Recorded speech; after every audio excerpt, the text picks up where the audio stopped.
ഈശോ മിശിഹായിൽ ഏറ്റവും സ്നേഹിക്കപ്പെട്ടവരെ, ഇന്നത്തെ സുവിശേഷത്തിൽ ലൂക്കാ സുവിശേഷം 12:33 ദൈവത്തിന് വചനം പറയുന്നുണ്ട്, ഒടുങ്ങാത്ത നിക്ഷേപം നിങ്ങൾ സ്വർഗത്തിൽ കരുതി വയ്ക്കുവിൻ. അവിടെ കള്ളന്മാർ അതെടുത്തുകൊണ്ട് പോകില്ല, ചിതൽ നശിപ്പിക്കുകയില്ല.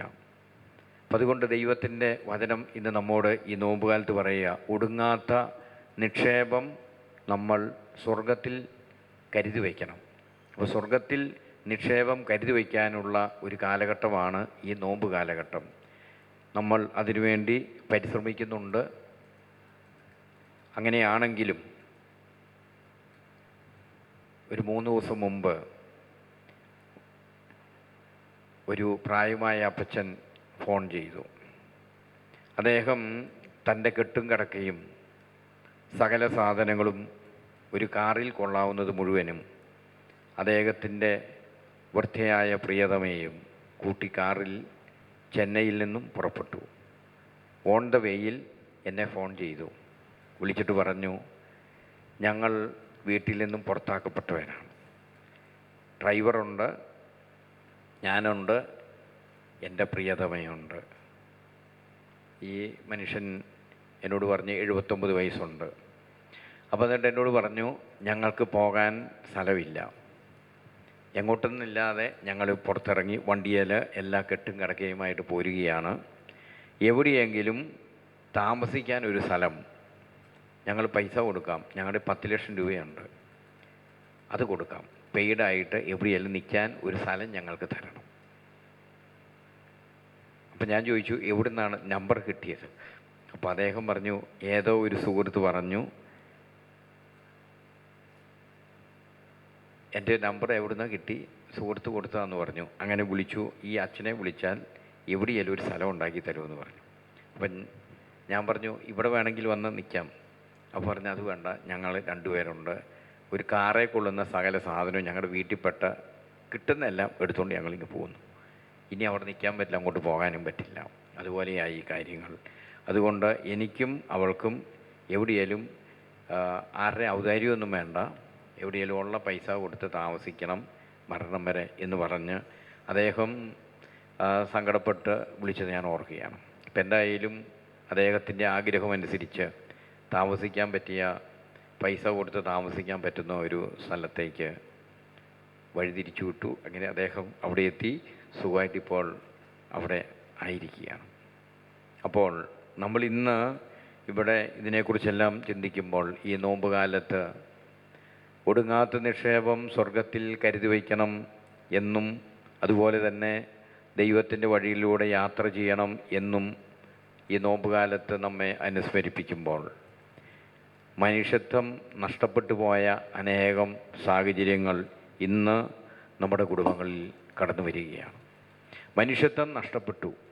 ഇതിനെക്കുറിച്ച് നമ്മൾ ചിന്തിക്കുമ്പോൾ, ഉൽപ്പത്തിയുടെ പുസ്തകം 21-ാമത്തെ അധ്യായം 9 മുതൽ 21 വരെയുള്ള വചനങ്ങളിൽ പ്രാർത്ഥിക്കുന്ന, ദൈവം തിരഞ്ഞെടുക്കപ്പെട്ട വളരെ പ്രധാനപ്പെട്ട ഒരു വ്യക്തിയുടെ ജീവിതത്തിലും ഇതുപോലെ മനുഷ്യത്വം ഇല്ലാത്ത പ്രവർത്തനം നമ്മൾ കണ്ടുമുട്ടുന്നുണ്ട്. അത് മറ്റാരുമല്ല, അബ്രാഹമാണ്. അദ്ദേഹം തൻ്റെ പ്രിയതമയുടെ വാക്ക് കേട്ട് ദാസിയെ പ്രാപിക്കുന്നു. പിന്നീട് അവൾക്കൊരു കൊച്ചുണ്ടാകുന്നു. ആ കൊച്ചിൻ്റെ പേര് ഇസ്മായിൽ എന്നാണ്. ഇതെല്ലാം കഴിഞ്ഞ് പിന്നീട് ദൈവത്തിൻ്റെ കൃപയിൽ വാഗ്ദാനപ്രകാരം ഒരു മകൻ ഉണ്ടാവുകയാണ്. ആരാണത്? ഇസ്ഹാക്ക് ഉണ്ടായി. ഇതെല്ലാം വന്നു കഴിഞ്ഞപ്പോൾ, വാഗ്ദാനപ്രകാരമുള്ള കുട്ടി ഉണ്ടായി കഴിഞ്ഞപ്പോൾ, പ്രിയതമ പറഞ്ഞു, ഇനി ഇവരെയും കുട്ടി ഇവിടെ നിർത്തുന്നത് നമുക്ക് ചേർന്നതല്ല, അതുകൊണ്ട് ഇറക്കി വിടാൻ പറഞ്ഞു. മനസ്സിലാ മനസ്സോടെയാണെങ്കിലും ഭാര്യയുടെ നിർബന്ധത്തെ പ്രതി വീട്ടിൽ നിന്നും ദാസിയെയും കുട്ടിയെയും പുറത്താക്കുകയാണ്.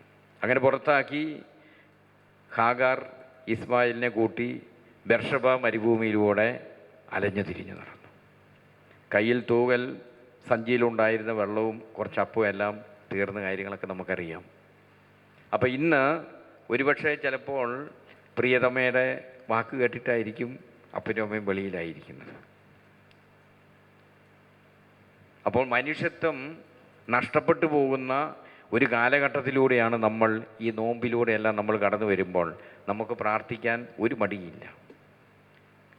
എല്ലാ സ്ഥലത്തും നമ്മൾ പോകും, പ്രാർത്ഥനാ സങ്കേതങ്ങളിൽ പോകും, ഇടവപ്പള്ളിയിൽ പോകും, നോമ്പ് നോക്കും, ഉപവാസം എടുക്കും, അങ്ങനെ മറ്റെല്ലാ ആത്മീയ കൃത്യങ്ങളും എല്ലാം ചെയ്യുന്ന നമ്മുടെ ജീവിതങ്ങളിൽ മനുഷ്യത്വത്തിൻ്റെ വറ്റുകൾ നഷ്ടപ്പെട്ടു പോയി എന്നുള്ളത് ഈ കാലഘട്ടത്തിൻ്റെ ഏറ്റവും വലിയ ഒരു പ്രതിസന്ധിയാണ്. മനുഷ്യത്വം കുടുംബങ്ങളിൽ വറ്റിപ്പോയിക്കൊണ്ടിരിക്കുന്ന ഒരു കാലഘട്ടത്തിലാണ് നമ്മളായിരിക്കുന്നത്. അപ്പോൾ ഇങ്ങനെയുള്ള ഒരു പ്രതിസന്ധിയിലൂടെ നമ്മൾ ഇന്ന് കടന്നു പോകുമ്പോൾ ഈ നോമ്പുകാലം ദൈവം നമ്മോട് പറയാം, ഒടുങ്ങാത്ത നിക്ഷേപം നിങ്ങൾ സ്വർഗത്തിൽ സംഭരിച്ചു വെക്കണം. അപ്പം മനുഷ്യത്വം നഷ്ടപ്പെട്ട് കരുണയില്ലാതെ പ്രവർത്തിക്കുന്ന ഒരു വ്യക്തിക്ക് എങ്ങനെ ഒടുങ്ങാത്ത ഒരു നിക്ഷേപം, ചിതലും പുഴുവും അരിക്കാത്ത ഒരു നിക്ഷേപം സ്വർഗത്തിൽ ഉണ്ടാക്കാൻ പറ്റും എന്ന് നമ്മൾ ചിന്തിക്കണം. അങ്ങനെ പറ്റില്ല. അപ്പോൾ മനുഷ്യത്വത്തോടുകൂടിയുള്ള ഒരു പ്രവർത്തനം ജീവിതത്തിൽ കടന്നു വരുമ്പോൾ അത് സ്വർഗത്തിൽ നിക്ഷേപം കൂട്ടാനുള്ള ഒരു വഴിയാണ്. അപ്പം അതുകൊണ്ട് വലിയ കാര്യങ്ങൾ ഈ നോമ്പ് കാലത്തൊന്നും ചെയ്തില്ലെങ്കിലും ഉപവാസം എടുക്കാൻ പറ്റും, നോമ്പ് നോക്കാൻ പറ്റും, ദാനധർമ്മം ചെയ്യാൻ പറ്റും, ഇതൊക്കെ ചെയ്യുന്നുണ്ടെങ്കിലും മനുഷ്യത്വം കുടുംബങ്ങളിൽ നഷ്ടപ്പെട്ടു പോയിക്കൊണ്ടിരിക്കുന്ന ഒരു കാലഘട്ടം നമ്മുടെ മുമ്പിലുണ്ട്. അതുകൊണ്ട് നമ്മൾ ചരിത്രമെല്ലാം നമ്മൾ പരിശോധിക്കുമ്പോൾ നമുക്കറിയാം, ഇതുപോലെ നമ്മൾ കണ്ടുമുട്ടുന്നുണ്ട് ക്രീമിയൻ വാറ്. ക്രീമിയൻ വാറ് നടന്ന കാലഘട്ടം എന്ന് പറയുന്ന 1854 മുതൽ 1856 വരെയുള്ള കാലഘട്ടത്തിലാണ്. അപ്പോൾ ഈ ക്രീമിയൻ വാറിൽ ഉണ്ടായിരുന്നവർ ബ്രിട്ടനും ഫ്രാൻസും അതുപോലെ തുർക്കിയാണ്. ഇവർ ഈ 3 രാജ്യങ്ങൾ റഷ്യക്കെതിരെ ഒരു യുദ്ധം പ്രഖ്യാപിച്ചു. എന്നിട്ട് അവർ തീരുമാനിച്ചു റഷ്യയിലുള്ള സകല മനുഷ്യരെയും കൊന്നൊടുക്കണം. അപ്പോൾ ഇത് അവരെ കൊന്നൊടുക്കണം എന്നുണ്ടെങ്കിൽ, സകലരെയും കൊന്നൊടുക്കണം എന്നുണ്ടെങ്കിൽ അത്രമാത്രം വലിയ നാശകരമായ ആറ്റം ബോംബോ അല്ലെങ്കിൽ എന്തെങ്കിലും കണ്ടുപിടിക്കണം. അത് ഒന്നിട്ടാൽ അപ്പം എല്ലാം തീരണം. അപ്പോൾ അതിനു വേണ്ടി ബ്രിട്ടൻ, അതിലെ ഏറ്റവും വലിയ പ്രധാനപ്പെട്ട ഈ യുദ്ധത്തിന് മുന്നിൽ നിൽക്കുന്ന ആൾ, ബ്രിട്ടനിലെ ഏറ്റവും വലിയൊരു സയൻറ്റിസ്റ്റിനെ വിളിച്ചു വരുത്തിയിട്ട് പറഞ്ഞു, ഇവരെ തകർത്ത് കളയണം, റഷ്യക്കാരെ തകർത്ത് കളയണം, അതിന് പറ്റുന്ന ഏറ്റവും വലിയ മാരകശേഷിയുള്ള പ്രഹരശേഷിയുള്ള ബോംബ് കണ്ടുപിടിക്കാൻ പറഞ്ഞു. എന്നിട്ട് പറഞ്ഞു, അത് കണ്ടുപിടിച്ചു കഴിഞ്ഞാൽ നിനക്ക് പ്രതിഫലം തരും. പ്രതിഫലം എന്ന് പറയുന്നത് നിൻ്റെ അടുത്ത 100 തലമുറയ്ക്ക് ജീവിക്കാനുള്ള സകല സമ്പത്തും ഞങ്ങൾ തരാം. അടുത്ത 100 തലമുറ ജീവിക്കാനുള്ള സകല സമ്പത്തും നിനക്ക് തരാം. അതുകൊണ്ട് ഈ നശീകരണ പ്രഹരശേഷി ഏറ്റവും കൂടുതലുള്ള ഒരു ബോംബ് ഉണ്ടാക്കാൻ പറഞ്ഞു. അങ്ങനെ ഓഫർ കൊടുത്തു. ഓഫർ കിട്ടിക്കഴിഞ്ഞപ്പോൾ ഈ സയൻറ്റിസ്റ്റ് ഇങ്ങനെ പറഞ്ഞു, ഒരു 2 ദിവസം തരാൻ പറഞ്ഞു. 2 ദിവസം കിട്ടി കഴിഞ്ഞപ്പോൾ അദ്ദേഹം അവർക്കൊരു കത്തെഴുതി. ആ കത്തിൽ ഇങ്ങനെ എഴുതുകയാണ്, ഉറുമ്പ് ഭക്ഷണം കണ്ടുപിടിക്കുന്നത്, സ്വരൂപിക്കുന്നത് എങ്ങനെയാണെന്ന് കണ്ടിട്ടുണ്ടോ എന്ന് ചോദിച്ചു. എന്നിട്ട് പറഞ്ഞു, ഞാൻ കണ്ടിട്ടുണ്ടെന്ന് പറഞ്ഞു. ഉറുമ്പ് ഭക്ഷണം കണ്ടുപിടിക്കുന്നത്, ഭക്ഷണം ശേഖരിച്ചിത് കൊണ്ടുവന്ന് മാളത്തിൻ്റെ പുറത്ത് വെക്കും. മാളത്തിൻ്റെ ഉള്ളിൽ ശേഖരിച്ച ഒരു ഭക്ഷണ സാധനവും കയറ്റില്ല, അത് ഉറുമ്പുകൾക്ക് മാത്രമുള്ളതാണ്. ഉറുമ്പ് ഭക്ഷണം ശേഖരിച്ചുകൊണ്ട് മാളത്തിന് പുറത്ത് വെക്കും, എന്നിട്ട് ഉള്ളിലേക്ക് പോകും. എന്നിട്ട് ഇദ്ദേഹം പറഞ്ഞു, ഇതുപോലെയാണ് മനുഷ്യജീവിതം. ഇവിടെ സമ്പാദിച്ചു വെക്കുന്നതും ആർക്കും കൊടുക്കാതെ പിടിച്ചു വെക്കുന്നതും മനുഷ്യത്വമില്ലാതെ ചെയ്യുന്നതുമായ കാര്യങ്ങൾ മുഴുവനും മരണമെന്ന മാളത്തിൻ്റെ ഇപ്പുറത്ത് വെക്കാനേ ഉള്ളൂ, അപ്പുറത്തേക്ക് കൊണ്ടുപോകാൻ പറ്റില്ല. എന്നിട്ട് പറഞ്ഞു, നിങ്ങൾ വലിയ പണം തന്ന് എൻ്റെ തലമുറയെ സംരക്ഷിക്കാം എന്ന് പറഞ്ഞു കൊണ്ടുവന്ന് നിങ്ങൾ നൽകുന്ന ഈ കാര്യങ്ങൾ സമ്മാനം തരും എന്ന് പറയുന്നത് കൊണ്ട് എന്നെ വ്യാമോഹിപ്പിക്കണ്ട, വേറെ പണി നോക്കാൻ പറഞ്ഞു. അതാണ് അതിൻ്റെ അർത്ഥം. വേറെ പണി നോക്കിക്കോളാൻ പറഞ്ഞു. എന്നെ കിട്ടില്ലെന്ന് പറഞ്ഞു. അപ്പോൾ ഒരു ദേശത്തെ മുഴുവനും നശിപ്പിക്കാനുള്ള, മനുഷ്യരാശിയെ നശിപ്പിക്കാനുള്ള മാരകമായ ബോംബുണ്ടാക്കാൻ പറഞ്ഞപ്പോൾ തനിക്ക് കിട്ടുന്നതോ തൻ്റെ കുടുംബത്തിന് കിട്ടുന്നതോ തലമുറകൾക്ക് കിട്ടുന്നതോ ആയ കാര്യമല്ല തൻ്റെ മുമ്പിൽ പ്രധാനപ്പെട്ടത്. അതല്ല പ്രധാനപ്പെട്ടത്, മറിച്ച് മനുഷ്യത്വത്തോടെയുള്ള ഒരു പ്രവർത്തനം. അപ്പോൾ സ്നേഹമുള്ളവരെ, സ്വാർത്ഥ താല്പര്യങ്ങളോ അല്ലെങ്കിൽ കുടുംബത്തിൻ്റെ താല്പര്യങ്ങളോ സമൂഹത്തിൻ്റെ താല്പര്യങ്ങളോ അല്ല അവർ കണ്ടത്. മനുഷ്യത്വത്തോടെയുള്ള ഒരു പെരുമാറ്റം, തനിക്ക് കിട്ടിയ അറിവും തനിക്ക് കിട്ടിയ ജ്ഞാനവും തൻ്റെ വിദ്യാഭ്യാസവും മനുഷ്യകുലത്തിൻ്റെ നന്മയ്ക്ക് വേണ്ടി ഉപയോഗിക്കണം എന്ന് ചിന്തിച്ച ഒരു വ്യക്തി. അപ്പോൾ ഈ നോമ്പുകാലത്ത് നമ്മൾ ചിന്തിക്കേണ്ട ഒരു കാര്യം ഇതാ: നമ്മുടെ അറിവും നമ്മുടെ സമയവും കഴിവും ജ്ഞാനവും വിദ്യാഭ്യാസവും ഇതെല്ലാം കുടുംബത്തിൻ്റെയും സമൂഹത്തിൻ്റെയും നന്മയ്ക്ക് വേണ്ടി ദൈവം നൽകിയ ഈ കഴിവുകൾ ദൈവത്തിന് വേണ്ടി ഉപയോഗിക്കുമ്പോഴാണ്, മനുഷ്യത്വത്തോടെയുള്ള പ്രവർത്തനം ആകുമ്പോഴാണ് ഈ നോമ്പുകാലം അനുഗ്രഹപ്രദമായി മാറുകയുള്ളൂ. മൈക്കൽ ഫാരഡേ എന്ന് പറയുന്ന വ്യക്തി ജനിച്ചത് ഒരു തട്ടാൻ്റെ 4 മക്കളിൽ ഒരാളായിട്ടാണ്. 1791 സെപ്റ്റംബർ മാസം 2-ാം തീയതിയാണ്. അദ്ദേഹം വളരെ ദരിദ്രമായ ഒരു കുടുംബത്തിൽ ജനിച്ച വ്യക്തിയാണ്. വളരെ ദാരിദ്ര്യം നിറഞ്ഞ കുടുംബത്തിൽ. അപ്പം അതുകൊണ്ട് പഠിക്കാൻ പോയില്ല, വിദ്യാഭ്യാസം കിട്ടിയില്ല. വിദ്യാഭ്യാസം കിട്ടാത്തത് കൊണ്ടും ജീവിക്കാൻ വളരെ ബുദ്ധിമുട്ടുണ്ടായിരുന്നത് കൊണ്ടും അദ്ദേഹം ഒരു ബുക്ക് ബൈൻഡ് ചെയ്യുന്ന ഒരു സ്ഥാപനത്തിൽ പോയി ജോലി ചെയ്യാൻ പോയി. ബുക്ക് ബൈൻഡ് ചെയ്യുന്ന സ്ഥാപനത്തിൽ. സ്കൂളിൽ പോയിട്ടില്ല, അത്യാവശ്യം വായിക്കാൻ മാത്രം അറിയാം. അപ്പോൾ അങ്ങനെ ഈ മനുഷ്യൻ വിദ്യാഭ്യാസം കിട്ടാത്തത് കൊണ്ട്, പഠിക്കാൻ പറ്റാത്ത സാഹചര്യമില്ലായിരുന്നത് കൊണ്ട് ഈ മൈക്കൽ ഫാരഡേ എന്ന് പറയുന്ന വ്യക്തി അവിടെ ബൈൻഡ് ചെയ്യാൻ കൊണ്ടുവരുന്ന ബുക്കുകൾ വായിക്കും. നല്ല ബുക്കുകൾ ബൈൻഡ് ചെയ്യാൻ കൊണ്ടുവരുമ്പം വായിക്കും. അപ്പോൾ ആംഫേദേവ് എന്ന് പറയുന്ന പ്രഗത്ഭനായ വ്യക്തിയുടെ പുസ്തകം ഒരിക്കൽ ബൈൻഡ് ചെയ്യാൻ കൊണ്ടുവന്നു. സയൻറ്റിസ്റ്റാണ്. അത് ബൈൻഡ് ചെയ്യാൻ കൊണ്ടുവന്നപ്പോൾ അദ്ദേഹം ബൈൻഡ് ചെയ്യുന്നതിൻ്റെ ഇടയ്ക്ക് അവിടെ കിട്ടിയ സമയത്ത് ഇത് വായിക്കാൻ തുടങ്ങി. അങ്ങനെ വായിച്ച് അദ്ദേഹത്തിന് വലിയൊരു ധൈര്യവും അതുപോലെ തന്നെ പഠിക്കണം, അതുപോലെ തന്നെ അറിവ് നേടണമെന്നുള്ളൊരു ആഗ്രഹം വന്നപ്പോൾ ഇദ്ദേഹത്തിൻ്റെ അടുത്തേക്ക് ചെല്ലാമെന്ന് വിചാരിച്ചു. അങ്ങനെ മൈക്കൽ ഫാരഡേ ഈ ആംഫേദേവിൻ്റെ അടുക്ക് ചെന്നു, പരീക്ഷണശാലയിൽ ചെന്നിട്ട് പറഞ്ഞു, എനിക്കിവിടെ ജോലി തരാമോ എന്ന് ചോദിച്ചു. എനിക്കൊന്നും അറിയത്തില്ല, നിങ്ങളുടെ പുസ്തകം വായിച്ചപ്പോൾ നിങ്ങളെക്കുറിച്ച് അറിഞ്ഞു, അതുകൊണ്ട് നിങ്ങളുടെ പരീക്ഷണശാലകളിൽ വന്ന് സഹായിക്കാനും എനിക്ക് പറ്റുന്ന പണി ചെയ്യാനൊക്കെ ആയിട്ട് ആഗ്രഹമുണ്ടെന്ന് പറഞ്ഞു. നിരക്ഷര കുഷിയായ അല്ലെങ്കിൽ അങ്ങനെയുള്ളൊരു വ്യക്തിയെ ആരെടുക്കുമോ? പക്ഷേ ഈ മനുഷ്യൻ പറഞ്ഞു, ഇതിൻ്റെ അത് ഇവിടെ നിന്നോളാൻ പറഞ്ഞു. അങ്ങനെ പരീക്ഷണശാലയിൽ തൻ്റെ കൂടെ കൂട്ടി. അങ്ങനെ അവിടുന്ന് പല അറിവുകളെല്ലാം കിട്ടിയപ്പോൾ അദ്ദേഹം പിന്നീട് ചരിത്രം പറയുന്നത് ഇങ്ങനെയാണ്: വൈദ്യുതി കണ്ടുപിടിക്കാനായിട്ടുള്ള ഡൈനാമൈറ്റ് മോട്ടറുമെല്ലാം കണ്ടുപിടിക്കാൻ മുമ്പിൽ നിന്ന ഒരു വ്യക്തിയാണിത്. ഡൈനാമൈറ്റ് മോട്ടറും എല്ലാം കണ്ടുപിടിച്ചത് മൈക്കൽ ഫാരഡേയാണ്. അപ്പം നമ്മൾ തിരിച്ചറിയേണ്ട ഒരു കാര്യം ഇതാ: മനുഷ്യത്വത്തോടെയുള്ള ഒരു പ്രവർത്തനം. ആംഫേദേവ് അദ്ദേഹത്തെ സ്വീകരിക്കുന്നു. അറിവില്ലെങ്കിലും തൻ്റെ കൂടെ നിർത്താൻ തയ്യാറായപ്പോൾ അതിലൂടെ മാനവകുലത്തിനും മനുഷ്യരാശിക്ക് മുഴുവനും നന്മയായ ഒരു കാര്യം ആ മനുഷ്യരിലൂടെ കടന്നു വരികയാണ്. അതുകൊണ്ടാണ് പിന്നീട് ഈ ആൽഫ്രഡ് ഐൻസ്റ്റീൻ എന്ന് പറയുന്ന ശാസ്ത്രജ്ഞൻ്റെ മുറിയിൽ 2 ഫോട്ടോയെ അദ്ദേഹം തൂക്കിയിട്ടിരുന്നത്. ഒന്നാമത്തെ ഫോട്ടോ എന്ന് പറയുന്നത് ഐസക് ന്യൂട്ടൻ്റെ ഫോട്ടോ തൂക്കിയിട്ടിരുന്നു. രണ്ടാമത്തെ ഫോട്ടോ എന്ന് പറയുന്നത് ഈ മൈക്കൽ ഫാരഡേയുടെ ഫോട്ടോയാണ് വെച്ചിരുന്നത്. കാരണം മൈക്കൽ ഫാരഡേ പിന്നീട് അറിയപ്പെടുന്നത് മെൻ ഓഫ് സയൻസ് എന്നാണ്, മെൻ ഓഫ് ഗോഡ്. സയൻസിൻ്റെ പിതാവോ അല്ലെങ്കിൽ അങ്ങനെ മെൻ ഓഫ് ഗോഡ്, അതുപോലെ മെൻ ഓഫ് ഗോഡ് എന്നറിയപ്പെടുന്നത്, ചരിത്രത്തിൽ അറിയപ്പെടുന്നത് വ്യക്തി ഈ മൈക്കൽ ഫാരഡേയാണ്.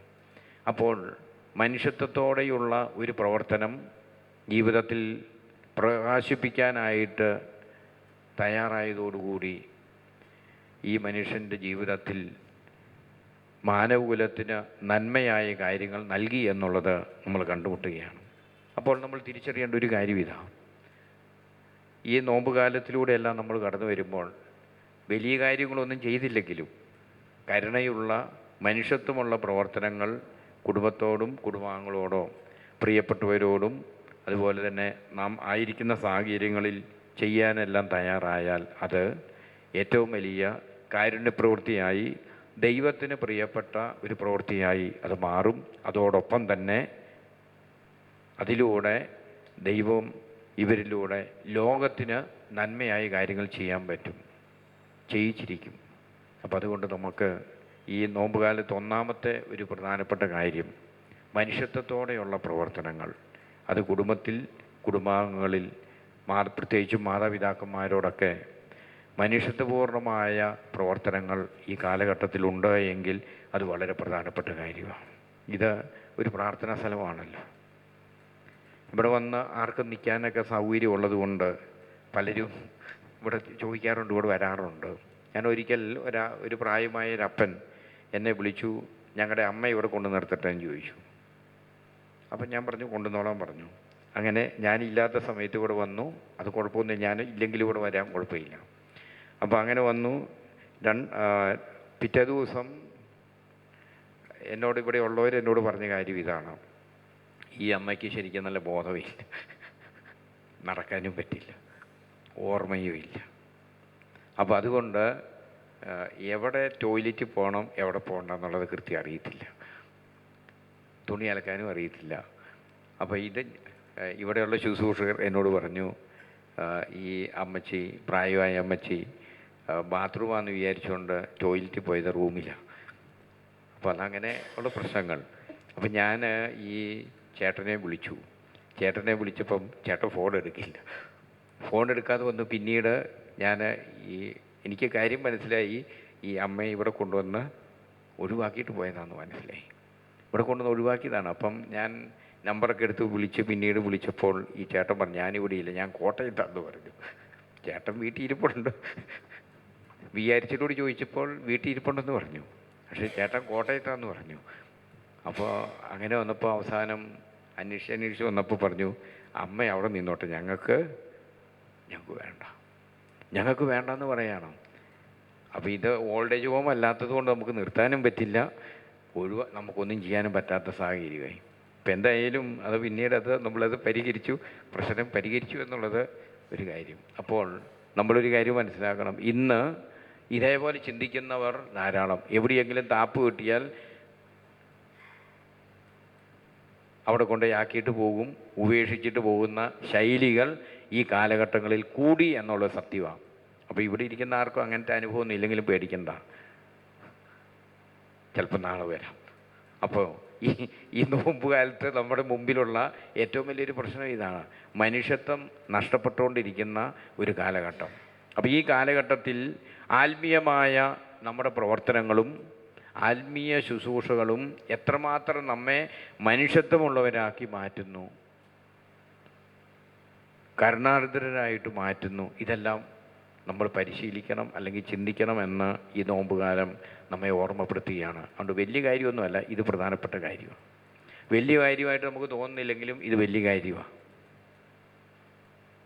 ലൂക്കാസ് സുവിശേഷം 6:36 പറയുന്നതാണല്ലോ, നിങ്ങളുടെ പിതാവ് കരുണയുള്ളവനായിരിക്കുന്നത് പോലെ നിങ്ങളും കരുണയുള്ളവരായിരിക്കുവിൻ. പിതാവ് കരുണയുള്ളവരായിരിക്കുന്ന പോലെ നിങ്ങളും കരുണയുള്ളവരായിരിക്കുവിൻ. കരുണ എന്നുള്ളതിനേക്കാൾ നല്ലത് എനിക്ക് തോന്നുന്നു, നിങ്ങളുടെ പിതാവ് മനുഷ്യത്വമുള്ളവനായിരിക്കുന്നത് പോലെ നിങ്ങളും മനുഷ്യത്വമുള്ളവരായിട്ട് മാറുവിൻ. അപ്പോൾ അതുകൊണ്ട് ഒന്നാമത്തെ ഒരു ചിന്ത എന്ന് പറഞ്ഞ ഇതാണ്, മനുഷ്യത്വത്തോടെയുള്ള പ്രവർത്തനങ്ങളും മനുഷ്യത്വത്തോടെയുള്ള ചിന്തകളും ജീവിത രീതികളും പരിശീലിക്കാൻ ഈ നോമ്പുകാലം നമ്മെ ശക്തിപ്പെടുത്തണം. രണ്ടാമത്തെ കാര്യം എന്ന് പറയുന്നത്, നമ്മൾ നിരന്തരം പ്രാർത്ഥിക്കുന്നവരായി മാറണം. ഇടവിടാതെ നമ്മൾ പ്രാർത്ഥിക്കണം.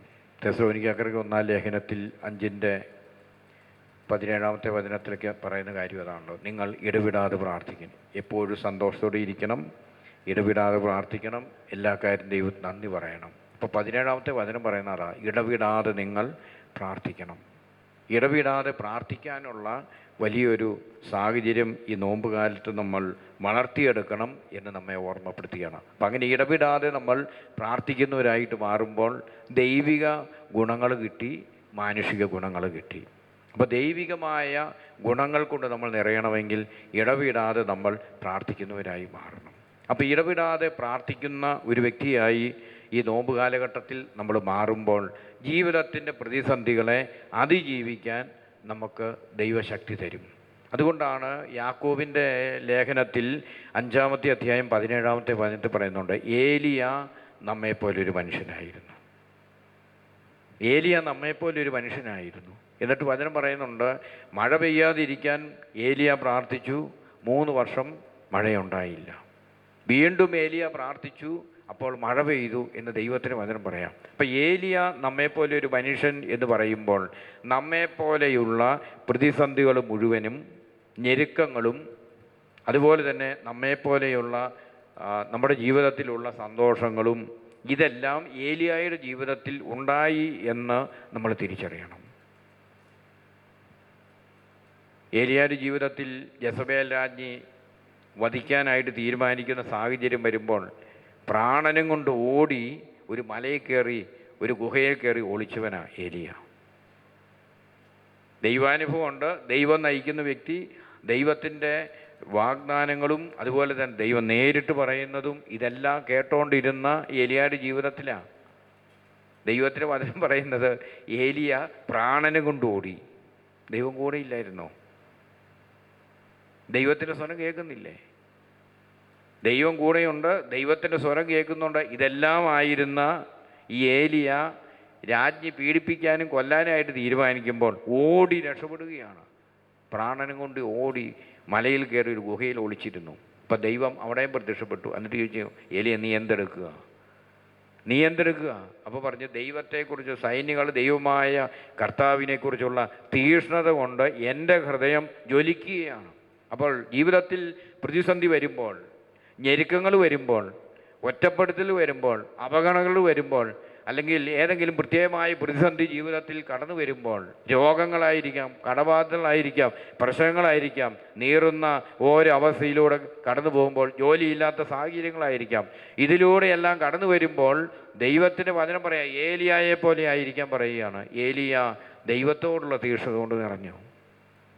ഈ ഞെരുക്കങ്ങളുടെ എല്ലാം മധ്യത്തിൽ, ഭയപ്പാടുകളുടെ മധ്യത്തിൽ, ആശങ്കയുടെ മധ്യത്തിൽ ദൈവത്തോടുള്ള സ്നേഹം കൊണ്ട് നിറഞ്ഞ ഒരു വ്യക്തി, ഹൃദയം ജ്വലിച്ച ഒരു വ്യക്തി.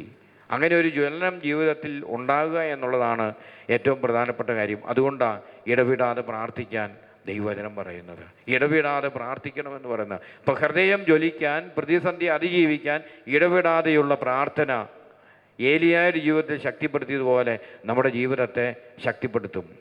വീണ്ടും നമ്മൾ കണ്ടുമുട്ടുന്നുണ്ട് ഏലിയായുടെ ജീവിതത്തിന് പ്രതിസന്ധി. 450ഓളം ബാലിൻ്റെ ബാൽദേവൻ്റെ പ്രവാചകന്മാരുമായിട്ടുള്ള പ്രതിസന്ധി. അവർ ജീവിതത്തിൽ ഞെരുക്കം തരുമ്പോൾ, ഭയപ്പാടുകളിലൂടെ എല്ലാം കടന്നു വരുമ്പോൾ അവരെ നേരിടുന്ന ഏലിയായെ നമ്മൾ കണ്ടുമുട്ടുകയാണ്. തെറ്റായ പ്രബോധനങ്ങളും പഠനങ്ങളുമായി ഇന്ന് ദൈവത്തിൽ നിന്നും, ദൈവിക സംവിധാനങ്ങളിൽ നിന്നും, കൂദാശ ജീവിതങ്ങളിൽ നിന്നെല്ലാം അകറ്റുമ്പോൾ ഏലിയായുടെ ഹൃദയത്തിൽ ഉണ്ടായിരുന്ന ദൈവസ്നേഹത്തിൻ്റെ അഗ്നിയും അതുപോലെ ദൈവം നയിക്കുന്ന ആ കാര്യങ്ങളും പ്രവർത്തനവും എല്ലാം ഹൃദയത്തിൽ ഉണ്ടായിരുന്നത് കൊണ്ട് തെറ്റായ അന്യദൈവ ആരാധനയുമായി ബന്ധപ്പെട്ട സകല കാര്യങ്ങൾ ഉപേക്ഷിക്കാനും ദൈവത്തിന് വേണ്ടി നിലപാടെടുക്കാൻ ഏലിയായ്ക്ക് പറ്റി. അപ്പം അതുകൊണ്ട് ദൈവത്തിന് വേണ്ടി നിലപാടുകൾ എടുക്കുന്ന വ്യക്തികളായി ഈ നോമ്പ് കാലത്ത് നമ്മൾ മാറണമെന്ന് ദൈവത്തിന് വചനം പറയുകയാണ്. മൂന്നാമത്തെ കാര്യം, നമ്മെപ്പോലെയുള്ളൊരു മനുഷ്യൻ ഏലിയ എന്ന് പറയുമ്പോൾ നമ്മളറിയണം ഏലിയായ്ക്ക് ദൈവിക ദർശനങ്ങൾ കിട്ടിയ വ്യക്തിയാണ്. ജീവിതത്തിൽ ഭയപ്പാടുകൾ, ഞെരുക്കങ്ങളിലൂടെ കടന്നുപോയെങ്കിലും ദൈവിക ദർശനങ്ങൾ, ആഗ്നേയ രഥങ്ങളും ഇതെല്ലാം ആന്തരികമായി കാണാനും വിവേചിക്കാനുമായിട്ടുള്ള ദർശനങ്ങൾ കിട്ടിയ വ്യക്തിയാണ്. അപ്പോൾ ഈ ദർശനങ്ങൾ മുഴുവനും ജീവിതത്തിൽ നിറഞ്ഞു നിന്ന ഒരു വ്യക്തി, ഭയത്തിലൂടെ, ആശങ്കയിലൂടെ, ഞെരുക്കങ്ങളിലൂടെ പോയൊരു വ്യക്തിയാണ്. അപ്പം ഞെരുക്കങ്ങളിലൂടെ പോകുന്ന വ്യക്തികളുടെ ജീവിതത്തിലും ദൈവത്തിന് ദൈവികമായ ദർശനങ്ങളും ദൈവികമായ അരുളപ്പാടുകളും അതുപോലെ ദൈവത്തിൻ്റെ ജ്ഞാനവും എല്ലാം നൽകാൻ പറ്റും എന്ന് ദൈവത്തിന് വചനം പറയുകയാണ്. അപ്പോൾ ഏലിയ നമ്മെപ്പോലൊരു മനുഷ്യൻ, നമുക്കും ആ ദൈവികമായ ദർശനങ്ങളും ദൈവികമായ വെളിപാടുകളും തന്നുകൊണ്ട് നമ്മുടെ ജീവിതങ്ങളെ ബലപ്പെടുത്താൻ ദൈവത്തിന് പറ്റുമെന്ന് ദൈവത്തിന് വചനം പഠിപ്പിക്കുകയാണ്. അപ്പം അതുകൊണ്ട് ഈ ദൈവികമായ ദർശനങ്ങൾ ലഭിക്കുകയും ആഗ്നേയ രഥങ്ങളെല്ലാം കാണാനായിട്ടുള്ള ആത്മീയ നേത്രങ്ങൾ തുറന്ന് കിട്ടി. അതുകൊണ്ടാണ് ഏലിയ അങ്ങനെ സ്വർഗത്തിലേക്ക് സംഭവിക്കപ്പെട്ടു എന്നെല്ലാം നമ്മൾ കണ്ടുമുട്ടുന്നത്. ജീവനോടെ സ്വർഗത്തിലേക്ക് സംഭവിക്കപ്പെട്ടു എന്ന് നമ്മൾ ദൈവവചനത്തിൽ കണ്ടുമുട്ടുന്നുണ്ട്. അപ്പം അതുകൊണ്ട് ഞെരുക്കങ്ങളിൽ ഉള്ള അല്ലെങ്കിൽ പ്രതിസന്ധിയുള്ള ഒരു വ്യക്തിയുടെ ജീവിതം തകർന്ന ജീവിതമല്ല. പ്രതിസന്ധിയും ഞെരുക്കവുമുള്ള ഒരു ജീവിതം തകർന്നതാണ് എന്ന് നമ്മൾ ചിന്തിക്കരുത്. ഏലിയായുടെ ജീവിതത്തിൽ ആ ഞെരുക്കങ്ങളെല്ലാം മധ്യത്തിൽ ദൈവം തൻ്റെ കൈവെള്ളയിൽ കൊണ്ട് നടക്കുന്ന അനുഭവം ഏലിയയ്ക്ക് ഉണ്ടായി എന്നുള്ളതാണ്. അപ്പം അതുകൊണ്ട് ഇന്ന് നമ്മൾ ഞെരുക്കുന്ന അനേകം പ്രശ്നങ്ങളിലൂടെയെല്ലാം നമ്മൾ കടന്നു വരുമ്പോഴും ഏലിയായെപ്പോലെ ദൈവത്തിൽ വിശ്വസിക്കാനുള്ള ദൈവസ്നേഹത്തിൻ്റെ അഗ്നി കൊണ്ട് നിറയപ്പെടുന്നൊരു ഹൃദയമുണ്ടായെങ്കിൽ ദൈവം കൈവെള്ളയിൽ കൊണ്ടു നടക്കുന്ന അനുഭവം ദൈവം നമുക്ക് തരും. പറഞ്ഞേ ഹല്ലേലൂയാം. സന്തോഷത്തോട് പറഞ്ഞേ ഹല്ലേലൂയാം. അപ്പം അതുകൊണ്ട് ഏലിയായുടെ ജീവിതത്തിൽ ഇങ്ങനെയുള്ള ദൈവികമായ അനുഭവങ്ങളും ദൈവം തൻ്റെ കൈവെള്ളയിൽ സംരക്ഷിക്കുന്ന ഒരു പ്രത്യേക തിരിച്ചറിവും ലഭിക്കാനുള്ള പ്രധാനപ്പെട്ട കാര്യമെന്ന് പറയുന്നത് ഏലിയായുടെ ജീവിതത്തിൻ്റെ സവിശേഷതയാണ്, പ്രത്യേകത. ഏലിയായുടെ ജീവിതത്തിൻ്റെ ഒന്നാമത്തെ പ്രത്യേകത എന്ന് പറയുന്നത് ഏലിയായുടെ പ്രാർത്ഥന സന്ധ്യാസമയങ്ങളിൽ എന്നായിരുന്നു നമ്മൾ ബൈബിൾ കണ്ടുമുട്ടുക. സന്ധ്യാസമയങ്ങളിൽ ദൈവത്തെ മഹത്വപ്പെടുത്തി പ്രാർത്ഥിക്കുന്ന, ദൈവത്തോടൊപ്പമായിരിക്കുന്ന ഏലിയ, സന്ധ്യാസമയങ്ങളിലുള്ള ഏലിയായുടെ പ്രാർത്ഥന, അത് തന്നെയല്ലേ ഇന്ന് നമ്മുടെ കുടുംബ പ്രാർത്ഥനകൾ. അപ്പം നമ്മുടെ കുടുംബ പ്രാർത്ഥനകൾ സന്ധ്യാസമയങ്ങളിൽ ദൈവത്തോട് ചേർന്നിരുന്ന് പ്രാർത്ഥിക്കുന്ന ഒരു വ്യക്തിയുടെ ജീവിതത്തിൽ ദൈവിക സംരക്ഷണം കിട്ടുമെന്ന് ഏലിയ ഓർമ്മപ്പെടുത്തുകയാണ്. അതുകൊണ്ടാണ് നൂറ്റാണ്ടുകളായി ഈ സന്ധ്യാപ്രാർത്ഥന നമ്മുടെ കുടുംബങ്ങളിൽ ഉണ്ടായിരുന്നപ്പോൾ നമ്മുടെ കുടുംബങ്ങളിൽ ദൈവത്തിൻ്റെ സംരക്ഷണമുണ്ട്. ഇന്ന് ദൈവത്തിൻ്റെ സംരക്ഷണ വേലികൾ നമ്മുടെ കുടുംബം നഷ്ടപ്പെടുന്നുണ്ടെങ്കിൽ ഈ പ്രാർത്ഥന നഷ്ടപ്പെട്ടു. ഈ പ്രാർത്ഥന ഇല്ല എന്നുള്ളതാണ്. അപ്പം അതുകൊണ്ട് ഈ പ്രാർത്ഥനാ സമയങ്ങളിൽ ഫോൺ മാറ്റിവെച്ച് നിശ്ചിത സമയങ്ങളിലുള്ളൊരു പ്രാർത്ഥന അനേകം കുടുംബങ്ങൾ ഇന്നുമുണ്ട്. അപ്പോൾ ഇത് നമ്മൾ വീണ്ടും പുനരാരംഭിച്ചാൽ ദൈവികമായ സംരക്ഷണം കിട്ടി. രണ്ടാമത്തെ കാര്യം, ഏലിയായുടെ ജീവിതത്തിൽ ദൈവിക സംരക്ഷണം കിട്ടാനുള്ള രണ്ടാമത്തെ കാര്യം, ഏലിയ അൾത്താരയോട് ചേർന്ന് ജീവിച്ച വ്യക്തിയാണ്. ബലി അർപ്പണത്തിന് പ്രാധാന്യം നൽകിയ വ്യക്തിയാണ്. അതുകൊണ്ടാണ് സത്യദൈവത്തെ ആരാധിക്കാൻ ബലി അർപ്പിക്കുന്നു, ബലിപീഠമുണ്ടാക്കി ബാലിൻ്റെ ദേവന്മാരെ വെല്ലുവിളിക്കുന്നു. അങ്ങനെ സത്യദൈവം ഏതാണ് എന്ന് ബലിയർപ്പണത്തിലൂടെ തെളിയിച്ചു കൊടുത്ത ഒരു വ്യക്തി. അൾത്താരയോടും ബലിയോടും ചേർന്ന് നിൽക്കുന്ന കുടുംബങ്ങൾ അനുഗ്രഹിക്കപ്പെട്ടിരിക്കും. അപ്പം അതുകൊണ്ട് ഇന്ന് ഈ ശുശ്രൂഷയിൽ നമ്മൾ ബലി അർപ്പിച്ച് കർത്താവിനെ ആരാധിക്കുമ്പോൾ നിശ്ചയമായും നമ്മുടെ കുടുംബങ്ങൾ അനുഗ്രഹിക്കപ്പെട്ടിരിക്കും. അത് നമ്മൾ വിശ്വസിക്കണം. ഏലിയ അത് വിശ്വസിച്ചു. ബലി അർപ്പണത്തിൻ്റെ ശക്തിയെ ഏലിയ വിശ്വസിച്ചു. അൾത്താരയോട് ചേർന്ന് നിൽക്കുന്നതിനോട്, ബലി അർപ്പണത്തോട് ചേർന്ന് നിൽക്കുന്നതോട് ഒരു വ്യക്തി തയ്യാറായാൽ കുടുംബങ്ങൾ അനുഗ്രഹിക്കപ്പെട്ടിരിക്കും. അത് ഏലിയായുടെ ജീവിതത്തിൻ്റെ പ്രത്യേകതയാണ്. അത് നമ്മൾ തിരിച്ചറിയണം. രണ്ടാമത്തെ കാര്യം അതാ. മൂന്നാമത്തെ കാര്യം എന്ന് പറയുന്നത് ദൈവം പറഞ്ഞ കാര്യങ്ങൾ സംഭവിക്കും എന്ന് വിശ്വസിച്ചു. ദൈവം തിരുവെഴുത്തിലൂടെ പറയുന്ന കാര്യങ്ങൾ ജീവിതത്തിൽ സംഭവിക്കും എന്ന് ഏലിയ വിശ്വസിച്ചു. അപ്പം ഇന്ന് ദൈവം തിരുവെഴുത്തിലൂടെ, ദൈവവചനങ്ങളിലൂടെ നമ്മോട് പറയുന്ന കാര്യങ്ങൾ സംഭവിക്കും എന്ന് നമ്മൾ വിശ്വസിക്കണം.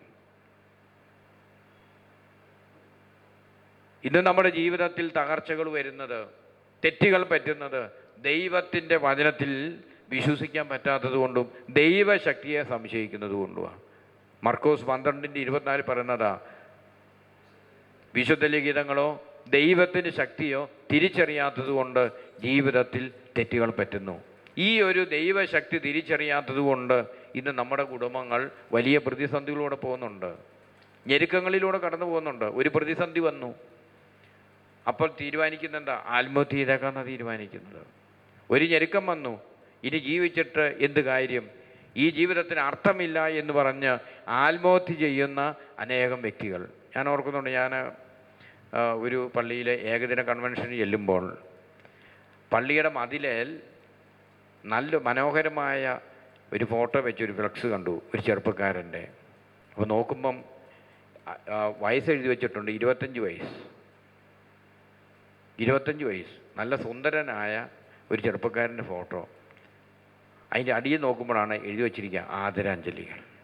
അപ്പം ഞാൻ വണ്ടി പള്ളിമുറ്റത്ത് കയറ്റി ഇട്ടിട്ട് കണ്ട കൈക്കാരൻ ചേട്ടനോട് ആദ്യമായി ചോദിച്ച കാര്യം ഇതാ ഈ പയ്യന് എന്ത് പറ്റിയെന്ന് ചോദിച്ചു. ഈ പയ്യനോ ഞാൻ വല്ല ആക്സിഡൻറ്റോ എന്തെങ്കിലും ആയെന്ന് വിചാരിച്ചു. അപ്പോൾ പറഞ്ഞു ഇവൻ ആത്മഹത്യ ചെയ്തതാന്ന് പറഞ്ഞു, സൂയിസൈഡ് ചെയ്താന്ന് പറഞ്ഞു. മിടുക്കനായ ഒരു ചെറുപ്പക്കാരൻ. അപ്പോൾ ചോദിച്ചപ്പോൾ പറയുകയാണ് ഇവൻ എൻജിനീയറിങ്ങിന് പോയി 2 വർഷം എൻജിനീയറിങ് നന്നായിട്ട് ഉഴപ്പി, അതങ്ങോട്ട് മാറ്റി. അത് കഴിഞ്ഞ് വേറെ ഡിഗ്രി കോഴ്സിന് പോയി, അത് ഉഴപ്പി. 3ാമത് അയർലൻഡിൽ പോയി പഠിക്കാൻ വേണ്ടി എല്ലാ പേപ്പർ വർക്കും കഴിഞ്ഞു, വീസയും കിട്ടി, പിറ്റേ ആഴ്ച പോകേണ്ടി പയ്യൻ. അവൻ ജീവിതം ഒടുക്കി, ജീവിതം അവസാനിപ്പിച്ചു. അപ്പോൾ കൂട്ടുകെട്ടുകളിലൂടെ കടന്നു വന്ന് നർക്കോട്ടിക്കായുള്ള കാര്യങ്ങളുടെ അടിമത്തത്തിലൂടെ കടന്നു വന്ന് അവസാനം പോകേണ്ടതിന് മുമ്പ് ഇവന് മാനസിക പിരിമുറുക്കം കയറി, ഇവൻ സൂയിസൈഡ് ചെയ്തു. സ്വന്തം ബെഡ്റൂമിൽ വീട്ടിൽ സൂയിസൈഡ് ചെയ്യുകയാണ്. അപ്പോൾ ജീവിതത്തിൽ ഞെരുക്കങ്ങൾ വരുമ്പോൾ, അല്ലെങ്കിൽ ലക്ഷ്യബോധം നഷ്ടപ്പെട്ട് ജീവിതത്തിൻ്റെ നല്ല വഴികളും നല്ല സ്വപ്നങ്ങളും എല്ലാം നശിപ്പിച്ചു കഴിഞ്ഞപ്പോൾ ആത്മഹത്യയിൽ അഭയം തേടുന്ന അനേകം വ്യക്തികൾ. ഇപ്പോൾ ദൈവശക്തിയോ തിരുലിഖിതത്തിൻ്റെ ശക്തിയോ ഇത്രയും കാലഘട്ടമായിട്ടും നമുക്കത് മനസ്സിലാക്കാൻ പറ്റുന്നില്ലെങ്കിൽ, ഒരു ക്രിസ്ത്യാനി ആത്മഹത്യ എന്ന് പറഞ്ഞു കഴിഞ്ഞാൽ ഇതിൽ പരം സങ്കടപ്പെടുത്തുന്ന കാര്യമില്ല, ഇതിൽ പരം നാശം നമുക്ക് ചിന്തിക്കാനില്ലെന്നുള്ളതാണ്. ഒരു ക്രിസ്ത്യാനി ഒരിക്കലും ആത്മഹത്യ ചെയ്യാൻ പറ്റും, ഒരു ക്രിസ്ത്യാനിക്ക് ആത്മഹത്യ ചെയ്യാൻ പറ്റില്ല. ആരെല്ലാം ചെയ്താലും ശരി, ഒരു ക്രിസ്ത്യാനി ആത്മഹത്യ ചെയ്യാൻ പാടില്ല. കാരണം അവൻ്റെ ജീവിതത്തെ സഹായിക്കാനും രക്ഷിക്കാനും ഒരു ദൈവമുണ്ട് എന്ന് അവൻ തിരിച്ചറിയണം. യേശു ഉണ്ടെന്ന് അവൻ തിരിച്ചറിയണം. യേശുവിൻ്റെ വചനമുണ്ട് എന്ന് തിരിച്ചറിയണം. ഇത് വിശ്വസിക്കുന്ന ഒരു ക്രിസ്ത്യാനി ആത്മഹത്യയുടെ ആവശ്യമില്ല. അവൻ്റെ ഏത് പ്രതിസന്ധിയിലും അവൻ്റെ ദൈവം, അവൻ്റെ യേശു അവൻ്റെ ജീവിതത്തിൽ കടന്നു വരും. ഏലിയായ്ക്ക് ഈ വിശ്വാസം ഉണ്ടായിരുന്നു. അടുത്ത ഏലിയായുടെ ജീവിതത്തിൻ്റെ വലിയ ശക്തി എന്ന് പറയുന്നത് അവൻ വിളിക്കുന്നിടത്ത് ദൈവം ഇറങ്ങി വരും എന്നുള്ളതാണ്. ഏലിയായ്ക്കുള്ള വിശ്വാസം അതായി. ഏലിയ ദൈവത്തെ വിളിച്ചാൽ, ഏലിയായുടെ ദൈവത്തെ വിളിച്ചാൽ ആ ദൈവം സത്യദൈവം ഇറങ്ങി വരും. അതുകൊണ്ടാണ് ബാലിൻ്റെ പുരോഹിതരുമായിട്ടുള്ള ആ വാഗ്വാദത്തിൽ ബലിപീഠങ്ങളുണ്ടാക്കി ബാലിൻ്റെ പ്രവാചകന്മാരും പുരോഹിതന്മാരും എല്ലാം ബലിപീഠം ഉണ്ടാക്കി അവർ പ്രഭാതം മുതൽ പ്രദോഷം വരെ ബാലിനെ വിളിച്ചിട്ടും ബാല് വന്നില്ല. അപ്പോൾ ഏലിയ അവരോട് ചോദിക്കുന്നുണ്ട്, നിൻ്റെ ദൈവം പ്രഭാതകൃത്യത്തിന് പോയതായിരിക്കും, അല്ല ഭക്ഷണം കഴിക്കാൻ പോയതായിരിക്കും, അല്ലെങ്കിൽ ഉറക്കത്തിലായിരിക്കും, മയക്കത്തിലായിരിക്കും എന്നെല്ലാം പറഞ്ഞ് വെല്ലുവിളിക്കുന്നുണ്ട്. പക്ഷേ ഇവർ പുരോഹിതന്മാർ അവസാനം ബാലിറങ്ങി വരാതെ വരുമ്പോൾ, ബലിവസ്തുക്കൾ ദഹിപ്പിക്കാതെ വരുമ്പോൾ അവർ സ്വന്തം ശരീരം വാളുകൊണ്ടെല്ലാം കുത്തിമുറിവേൽപ്പിച്ച് രക്തമെല്ലാം ഒലിപ്പിച്ചും വിളിക്കുന്നുണ്ട്. പക്ഷേ ബാലനങ്ങിയില്ല. എന്നാൽ ഏലിയ ബലിപീഠമുണ്ടാക്കി ദൈവത്തെ വിളിക്കുമ്പോൾ സ്വർഗത്തിൽ അഗ്നി ഇറങ്ങി ബലിവസ്തുക്കൾ ദഹിപ്പിച്ചു കളയുമ്പോൾ ഏലിയായുടെ ദൈവം ഇറങ്ങി വരുന്ന ദൈവമാണ്.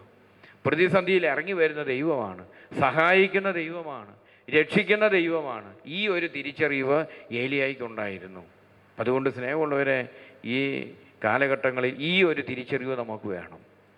രക്ഷിക്കുന്ന ദൈവം, സ്നേഹിക്കുന്ന ദൈവം, കരുതലുള്ള ദൈവം, തള്ളിക്കളയാത്ത ദൈവം, ഈ ഒരു തിരിച്ചറിവ് ജീവിതത്തിലുണ്ടെങ്കിൽ ജീവിതത്തിൽ പ്രാർത്ഥിക്കാൻ ആരംഭിക്കും, ദൈവത്തോട് പ്രാർത്ഥിക്കാൻ ആരംഭിക്കും, ദൈവത്തെ വിളിച്ചപേക്ഷിക്കാൻ ആരംഭിക്കും.